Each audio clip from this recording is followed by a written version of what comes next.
Bendiciones a todos, bendiciones.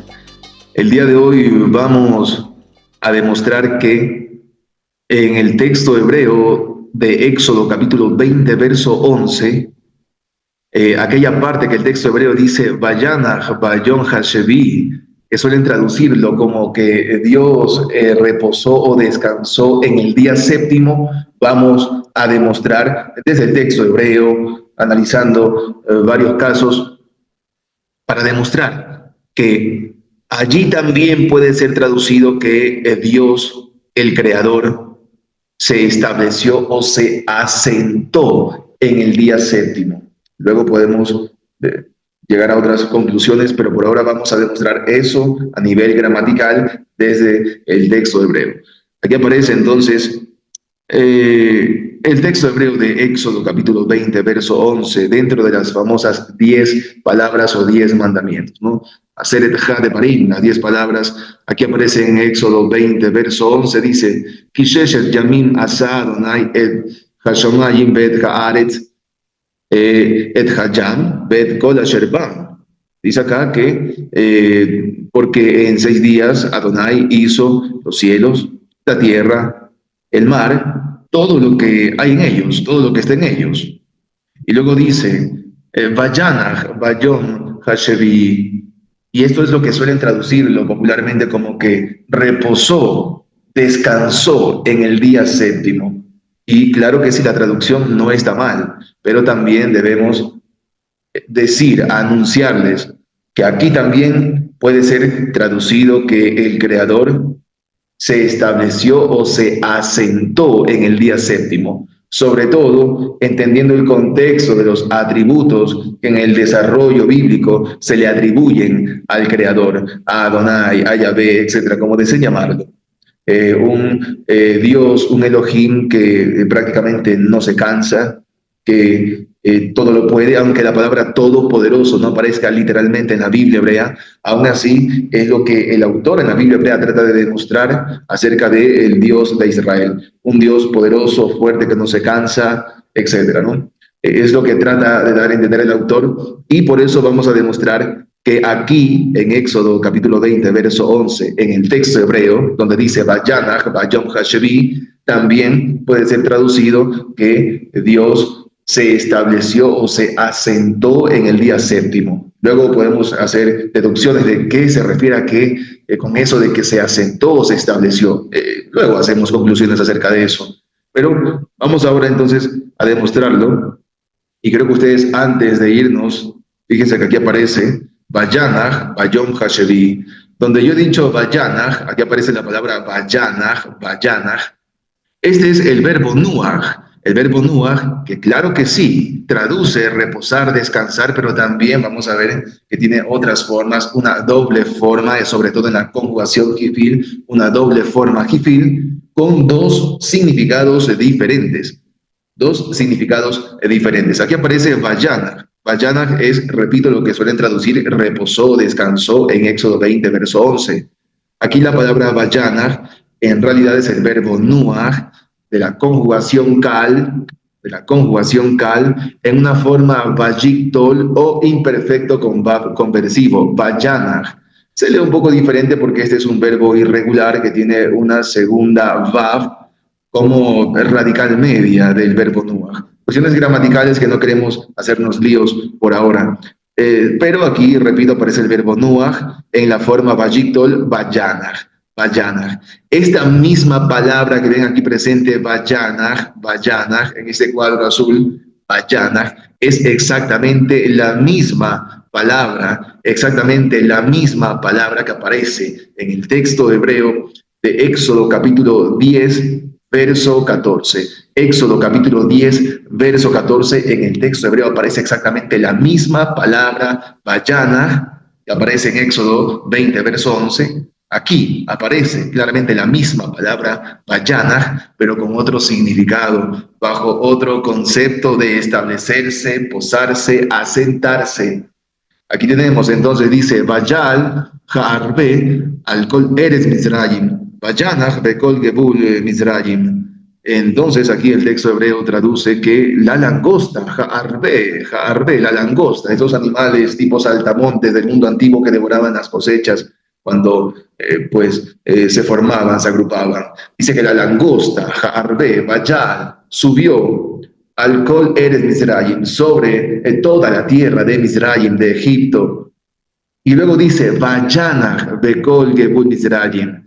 Atención, aquí aparece Vayanach, es exactamente la misma palabra. Vayanach es el mismo verbo Nuach, que puede ser reposar, establecerse, asentarse. Es el mismo verbo Nuach, la misma conjugación simple, kal, la misma conjugación kal del verbo Nuach, pero también en la misma forma, Vajitol o imperfecto conversivo. Simplemente tenemos aquí en el texto hebreo de Éxodo capítulo 10, verso 14, exactamente la misma palabra Vayanach, Vayanach, que aparece en Éxodo 20, verso 11, Vayanach, pero aquí, en cambio, es diferente, porque el significado es de establecerse, de asentarse, diciendo que la langosta subió sobre toda la tierra de Mizraim y la langosta se posó, se asentó Bekol Gebul Mizraim, en todo el territorio de Mizraim, de Egipto. Entonces, la misma palabra Vayana tenemos aquí que en Éxodo capítulo 10, verso 14, no traduce reposar, no traduce descansar, sino que todo lo contrario, traduce asentarse, asentarse, posarse, establecerse como tal. Entonces, podemos especular, podemos decir con pruebas en mano, claro que sí, con pruebas en mano, decir que en Éxodo capítulo 20, verso 11, quizás el autor hebreo no está diciendo la Torá, no está diciendo que Dios reposó o descansó en el día séptimo, sino que podemos pensar con las pruebas que hemos visto y con las que vamos a ver enseguida, podemos pensar, deducir, proponer que Dios se estableció, se asentó en el día séptimo. Repito, al final podemos deducir a qué se refiere con eso de establecerse, de asentarse. Podemos conectarlo con lo que dice el tan conocido pasaje de Isaías, el profeta Isaías, donde incluso en el texto hebreo y las versiones al español lo hacen correctamente, que el cielo es el trono y la tierra el estrado de sus pies. Él se sienta, se posa, se establece sobre su creación, como vemos incluso en otros pasajes de los Salmos, en otros contextos de los profetas, que Él se posa, se establece en su trono sobre la creación, ¿no? Él se sienta, el cielo es el trono y la tierra es el estrado de sus pies. Él ahí se establece, Él ahí se asienta, Él ahí se posa. Entonces podemos especular que se refiere a eso, pero eso ya quedará en la especulación, interpretación de cada grupo, de cada hermano, mientras esté bajo de la responsabilidad, ¿no? Fíjense que aquí, entonces, tenemos que en Éxodo capítulo 10, verso 14, aparece la palabra Vayana, el mismo verbo Nuach, la misma conjugación Kal, la misma forma Vayitol, en Éxodo capítulo 10, verso 14, pero esta vez con el concepto no, para nada, no de descansar, no de reposar, sino que bajo el concepto de establecerse, bajo el concepto de posarse, asentarse. Aquí tenemos en pantalla, tenemos el cuadro morfológico del verbo hebreo nuach. Nuach es un verbo irregular, no solamente porque comienza con una consonante débil, nun, sino también porque tiene una radical media, vav, haciendo aquí en este caso función vocálica. Pero bueno, tenemos aquí el verbo nuach, que repito, claro que sí, traduce reposar, descansar, pero vamos a ver a continuación que también tiene otro significado, que es el de establecerse, asentarse, alojarse, posarse. ¿Por qué sucede esto? Fíjense, ¿no? Aquí tenemos el verbo nuach, tenemos acá el verbo nuach, por acá tenemos en cambio vamos a ver un segundito, por favor, vamos a ver, aquí aparece Vayanach, el Vayigdol, Vayanach, que también aparece incluso en la forma Vayigdol. Aparece aquí el verbo Vayanach, la forma narrativa Vayigdol. También aparece por acá el Vayanach de la conjugación Gifil. Fíjense acá, hay dos formas, ¿no? Fíjense entonces, atención a esto, quiero que le presten atención a esto, por favor. El verbo nuach tiene dos formas de conjugación jifil. Esto ya es cuestión gramatical. Por lo menos ya demostramos que el verbo nuach tiene dos conceptos y lo demostramos en la Biblia hebrea. Lo que tenemos aquí en pantalla ya son cuestiones gramaticales. Para quien le interese, fíjense que aquí aparece el verbo jifil número 1. Tiene dos formas de verbo jifil. Quiero que ustedes le presten mucha atención y aquí aparece la forma número 2, jifil. ¿Qué quiere decir con esto, hermanos? Que el verbo nuach tiene una conjugación que se reparte en dos significados y dos formas. Aquí hay dos formas de conjugación jifil. Son ya cuestiones gramaticales. Lo que trato de demostrar aquí es que debido a estas dos formas diferentes, es que también la conjugación cal, simple cal, también tiene aquí, por ejemplo, aquí en la conjugación cal, dos conceptos diferentes también, el de asentarse, alojarse, posarse, detenerse, ¿no? Pero también de reposar, de descansar, etc. No lo digo yo, también lo vemos aquí en el diccionario, ¿no? Aparece aquí el concepto de asentarse, posarse, alojarse, ¿verdad? Y aquí en otra conjugación vemos también que aparece el mismo concepto, ya que sucede que cuando en la conjugación causativa jifil, suele suceder que también tiene a veces el mismo significado, exactamente el mismo significado transitivo, en este caso, de la conjugación cal. Es decir, voy a poner un pequeño ejemplo. Aquí aparece el verbo asentarse, alojarse, depositarse, que al ser parte de una oración son verbos que no necesitan complementos directos para poder tener sentido completo. Son verbos de una u otra forma intransitivos, no necesitan tener otros complementos directos para poder tener sentido en sí mismos, sino que son completos dentro de su propia oración. Entonces, ese tipo de verbos en la conjugación cal, como vemos aquí, asentarse, alojarse, ese tipo de verbos intransitivos, como lo he mencionado, en la conjugación jifil van a tener el mismo significado. Va a ser el mismo significado.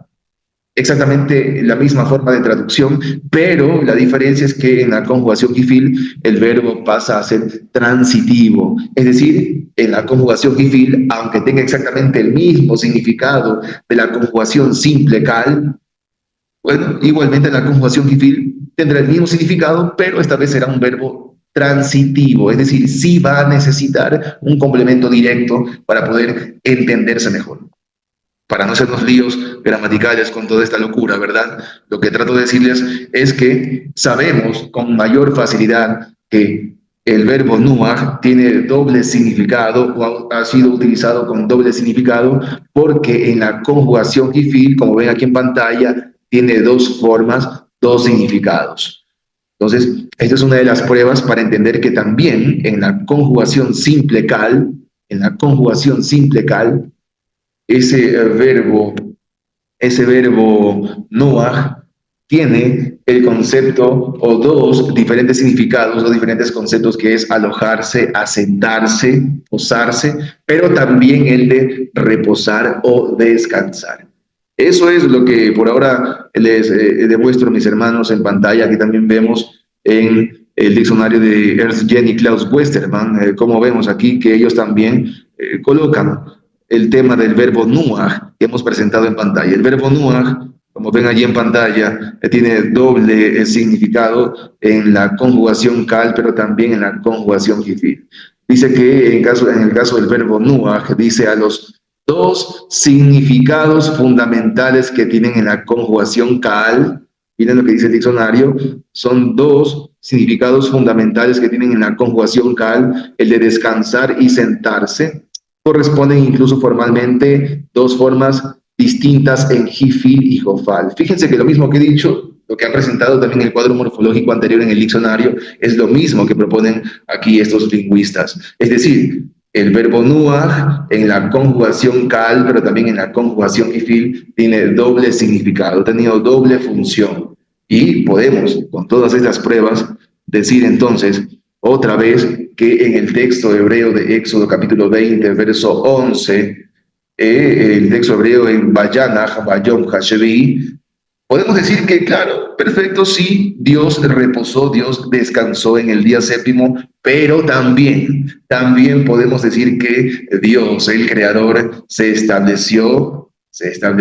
asentó en el día séptimo. Eso es lo que el texto hebreo, como ustedes han podido ver en pantalla con pruebas, claro que sí, nos permite también atrevernos a traducir lo que hemos propuesto el día de hoy. Ahora, en el caso de el texto hebreo de Génesis capítulo 2 verso 2 y el verso 3 donde en las traducciones, por ejemplo, en las traducciones casi siempre se traduce que Dios reposó, Dios descansó en el séptimo día, ¿no? Aquí tenemos el texto hebreo que dice, Vaihal Elohim Bayom Hashvi, Menajetó Asher Asa, Vayishbot Bayom Hashvi, y luego dice, Mikol Menajetó Asher Asa. Aquí el texto hebreo, atención a esto, porque fíjense que ustedes cuando están en las traducciones, por ejemplo, cuando están en Éxodo capítulo 20, verso 11, que es el tema que estamos tratando ahora, repito, Éxodo capítulo 20, verso 11, ustedes van allí a las traducciones y como ya sabemos en las traducciones, toditas las traducciones, dicen que Dios descansó, reposó en el séptimo día. Y ya sabemos que en ese verso, como lo hemos demostrado el día de hoy, allí en ese verso, en Éxodo capítulo 20, verso 11, que es el tema principal de hoy, vimos que allí el autor hebreo utiliza en la Torá el verbo hebreo nuach, en la forma vayana, en la forma vayictol vayana, que eso ya lo demostramos, también lo indicamos en cuadros morfológicos, etcétera. Pero nótese, por favor, atención. Estoy mencionando esto porque es muy importante, porque aquí en el texto hebreo de Génesis capítulo 2, verso 2, verso 3, no utiliza el verbo nuach. Aquí en el verso 2, verso 3 de Génesis capítulo 2, el texto hebreo jamás utiliza el verbo nuach, sino que utiliza el verbo Shabbat. Utiliza el verbo Shabbat y también utiliza el sustantivo hebreo Shabbat. Pero utiliza el verbo Shabbat, pero también utiliza el sustantivo hebreo Shabbat. Nunca aquí en Génesis capítulo 2, verso 2 y verso 3, jamás el texto hebreo utiliza el verbo nuach, jamás, solamente el verbo Shabbat. Y aquí también lo traducen como reposar o descansar. Entonces, atención a eso, que no son verbos iguales. Shabbat y nuach no son verbos iguales y aún así las traducciones a dos verbos diferentes les colocan el mismo significado. Eso, bueno, más allá de que no me parece correcto, no me parece también muy adecuado. Hay que explicarlo muy bien, hay que detallarlo muy bien, hacer esa diferencia. Hay que hacerle saber al estudiante, a los alumnos de Biblia hebrea, en Génesis capítulo 2, verso 2 y verso 3, la Biblia hebrea utiliza el verbo Shabbat y el sustantivo hebreo Shabbat. Y ya hemos demostrado varias veces también que el verbo Shabbat o el sustantivo hebreo Shabbat no significa reposo, no significa descanso. Esto ustedes lo pueden incluso terminar de ver, terminar de analizar en el video titulado Shabbat no significa reposo, no significa descanso. Aquí en este mismo canal Torah y Evangelio. Pero miren, aquí atención. Aquí aparece, nótese por favor, Vayishbot, Bayom Hashevi. Estamos en el texto hebreo de Génesis, capítulo 2, verso 2 y también el verso 3. Repito, aquí es donde también las traducciones suelen traducirlo como que Dios reposó, Dios descansó en el día séptimo, como que hizo reposo, hizo descanso. Y eso no es lo que dice el texto hebreo. Primero porque el verbo Shabbat no significa reposar, no significa descansar. Aquí el texto hebreo en Vaihal Elohim Bayom Hashevi, Menajetó Asher Asa, Vayishbot Bayom Hashevi, traduce tal cual. Elohim terminó en el día séptimo a su menajá o a aquella que hizo, ¿no? La menajá que estaba haciendo. Y luego dice Vayishbot Bayom Hashevi, dice que cesó, como que frenó, paró, cesó en el día séptimo. Aquí el verbo Shabbat no es de reposar, no es descansar. Repito, eso lo pueden ustedes ver con claridad, estudiarlo con facilidad en el video titulado Shabbat no significa reposo, no significa descanso, en este mismo canal Torah y Evangelio. Ahí pueden ver aquello, ¿no? Aquí estoy simplemente haciéndoles saber que en el texto hebreo de Génesis, capítulo 2, verso 2 y verso 3, nunca aparece el verbo nuach. Ese mismo verbo nuach jamás aparece aquí en Génesis. Nunca aparece aquí en Génesis, capítulo 2, verso 2 y verso 3, donde las traducciones dicen que Dios reposó y descansó, como también lo hacen allá en Éxodo capítulo 20, verso 11, donde sí aparece el verbo nuach. Entonces, nótese cómo las traducciones a dos palabras diferentes, dos verbos diferentes, le colocan el mismo significado. Hay que explicar, repito, al estudiante ese tipo de cosas, para que primero se sepa cuál es la etimología del sustantivo hebreo Shabbat. No se sabe si el sustantivo deriva del verbo o el verbo del sustantivo, pero se hace un análisis de eso. Hemos hecho ya un análisis acerca de ese tema. Hemos explicado que el verbo Shabbat no significa reposo, no significa descanso. Lo hemos demostrado en varios textos, también a nivel etimológico, hemos visto cómo se utiliza a nivel verbal, etc. Y ahora también estamos viendo el verbo nuach. El verbo nuach, que en cambio sí aparece en Éxodo capítulo 20, verso 11, ese verbo nuach donde muchas traducciones también lo traducen como reposo, como descanso, descansar, reposar. Hemos demostrado el día de hoy que el verbo nuach, claro que sí, traduce reposar, traduce descansar, claro que sí, pero tiene doble flexión en una conjugación llamada jifil, por tanto tiene doble significado. Lo mismo sucede en la conjugación simple cal, es decir, en dos conjugaciones verbales, ese mismo verbo nuach tiene dos diferentes significados y eso lo hemos demostrado hoy para decir que Dios posiblemente sí descansó, sí reposó, en Shabbat, en el día séptimo, perfecto, no pasa nada. Pero también podemos decir que Dios, el Creador, se asentó, se estableció quizás en su trono sobre la creación, no lo sabemos, podemos especular según el contexto bíblico, podemos decir, repito, según el texto hebreo, que Dios, el Creador, se asentó, se estableció, y con eso podemos decir que no necesariamente él se sentía cansado o fatigado o algo parecido a lo que los humanos podrían sentir. Eso es lo que por ahora les puedo compartir. También vemos que en el verso 3 aparece el verbo Shabbat, ¿no? Kibó Shabbat, Mikol Menajetó, ¿no? Que diciendo que porque en él Shabbat, en él cesó, en él paró, en él frenó, hizo Shabbat, hizo cese de toda su melajá, de todo su trabajo, de toda su ocupación. Eso es, mis hermanos todos, por el día de hoy. Bendiciones a todos, un fuerte abrazo.